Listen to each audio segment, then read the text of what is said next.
भीखू और उसकी पत्नी ममता का एक छोटा बेटा था। भीखू और ममता सड़कों पर सामान बेचकर गुजारा करते थे और वहीं फुटपाथ पर एक छोटी सी झुग्गी में रहकर गुजारा कर रहे थे। ममता दोबारा गर्भवती थी, इसलिए वो झुग्गी के आसपास ही रुकने वाले वाहन के लोगों को सामान बेचती थी।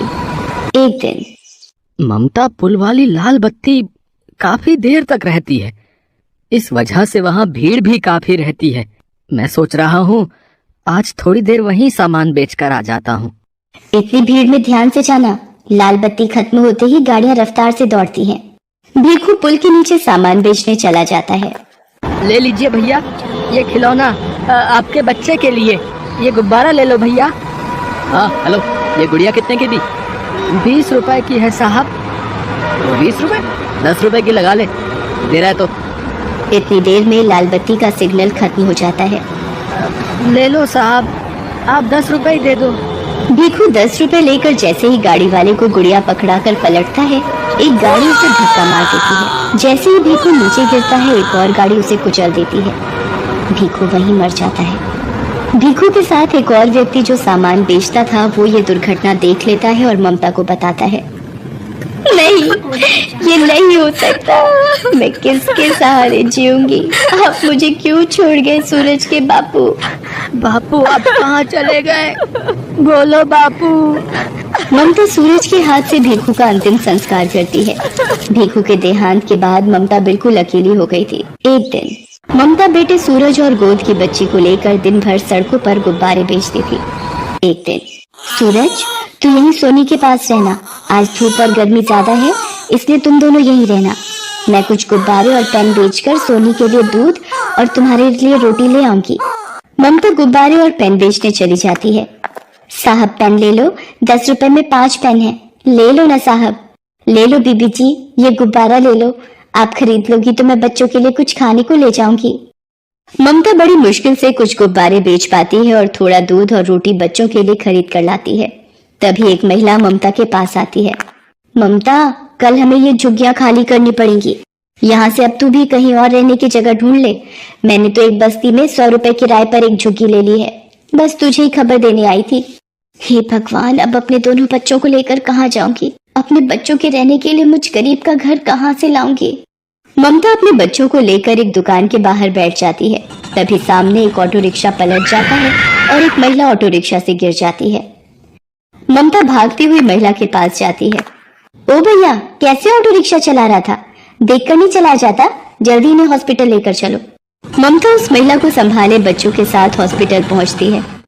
ऑटो वाला ममता और उस महिला को अपने ऑटो से उतार कर भाग जाता है। सूरज, जा जल्दी से उन भैया को बुला कर ला, वो माँ जी को अंदर ले जाएंगे। डॉक्टर उस महिला को देखता है। देखिए, इनकी रीढ़ की हड्डी टूट गई है, तो अब इनको कंप्लीट बेड रेस्ट की आवश्यकता है। इनके घर से जो भी सदस्य हैं उन्हें आप बुला लीजिए। डॉक्टर, मैं नहीं जानती ये कौन है। इनका एक्सीडेंट हुआ तो मैं इन्हें यहाँ ले आई। डॉक्टर, इन्हें कब तक होश आ जाएगा? तभी ये अपने बारे में बता पाएंगे। 1 से 2 घंटे में इन्हें होश आ जाएगा। लगभग 2 घंटे बाद उस महिला को होश आता है और वो अपने बारे में बताती है। मेरा नाम राज रानी है। पता नहीं उस ऑटो रिक्शा वाले ने कैसे चलाया कि अचानक से ठोकर लगी और ऑटो पलट गया। उसके बाद मुझे धुंधला सा याद है कि तुमने मुझे उठाया था और ऑटो में बिठाया। तुम्हारा बहुत बहुत शुक्रिया बेटी, जो तुम मुझे यहाँ ले आई। माँ जी, आपकी रीढ़ की हड्डी में फ्रैक्चर हुआ है, इसीलिए आपको घर ले जाने के लिए एम्बुलेंस की व्यवस्था करनी होगी। बेटी, मेरे पति अपने बिजनेस के काम से दूसरे शहर गए हुए हैं। मेरी एक सहायता करो, एम्बुलेंस में मेरे घर तक पहुंचने में मेरी मदद कर दो।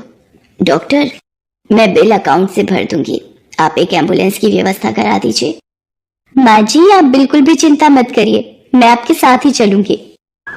ममता राज रानी को एम्बुलेंस में घर तक लेकर आती है। राज रानी को उस वक्त एक सहारे की बहुत जरूरत थी, जो ममता के रूप में उन्हें मिला था। घर पहुंचकर राज रानी अपने पति महेंद्र नाथ को फोन पर सारी बात बताती है। ममता, मैंने अपने पति को फोन कर दिया है, वो कल सुबह ही वापस आ रहे हैं। क्या तुम कल सुबह तक मेरे पास रह सकती हो? ममता राज रानी की बातों को सुनकर रोने लगती है। क्या हुआ ममता, तुम अचानक रोने क्यों लगी? कोई जबरदस्ती नहीं है बेटी, तुम अगर नहीं रुकना चाहती तो कोई बात नहीं। और फिर तुमने इतना कुछ किया है मेरे लिए, वो बहुत बड़ी बात है।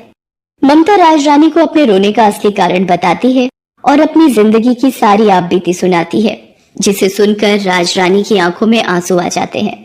आप ही बताइए माँ जी, अब मैं क्या करूं? अपने इन छोटे बच्चों को लेकर कहाँ जाऊं?